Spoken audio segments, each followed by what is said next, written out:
દિયોદર બાર એસોસિએશનના નવા પ્રમુખ તરીકે હરદેવભાઈ જોશી વિજેતા। દિયોદર કોટ સંકુલમાં બાર એસોસિએશનની યોજાઈ ચૂંટણી। દિયોદર બાર એસોસિએશનને મળ્યા નવા પ્રમુખ। ઉપપ્રમુખ તરીકે કેવી બારોટની થઈ જીત।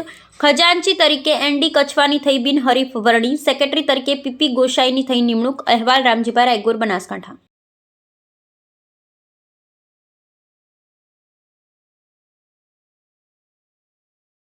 2026 લગત જે આજે ચૂંટણીનું આયોજન થયેલું એ લગત અમારી પેનલમાંથી હરદેવભાઈ જોશી, કેવી બારોટ, પીપી ગોસાઈ, એનડી કછવા અને આ લોકો અમારા જે ઉમેદવારો હતા તેમાંથી બિનહરીફ તરીકે સેક્રેટરીમાં પીપી ગોસાઈ ચૂંટાયેલા છે અને એનડી કછવા પણ બિનહરીફ ચૂંટાયેલા। જ્યારે હરદેવભાઈ જોશી અને કેવી બારોટની ચૂંટણી થયેલી, જે ચૂંટણીની અંદર આજે એમનો ભવ્ય વિજય થયો છે અને અમારે બહુ જ આજે અતિ આનંદ ઉત્સાહનો દિવસ છે।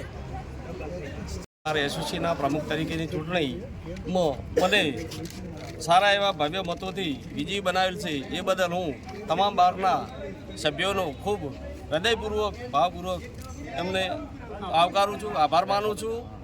અને આજનો જે દિવસ છે એ ખૂબ જ ઉત્સાહભેર અને ઉત્સાહથી સારું આખું વર્ષ 2026 નીકળે એ બદલ દરેકને બાર એસોસિએશનની પ્રમુખ ઉપપ્રમુખની ચૂંટણી યોજાયેલી, જેમાં પ્રમુખ તરીકે એસટી જોશી સાહેબ વિજય બન્યા છે અને ઉપપ્રમુખ તરીકે કેવી બારોટ સાહેબ પણ વિજય બન્યા છે। સેક્રેટરી તરીકે પીપી ગોસાઈ સાહેબ।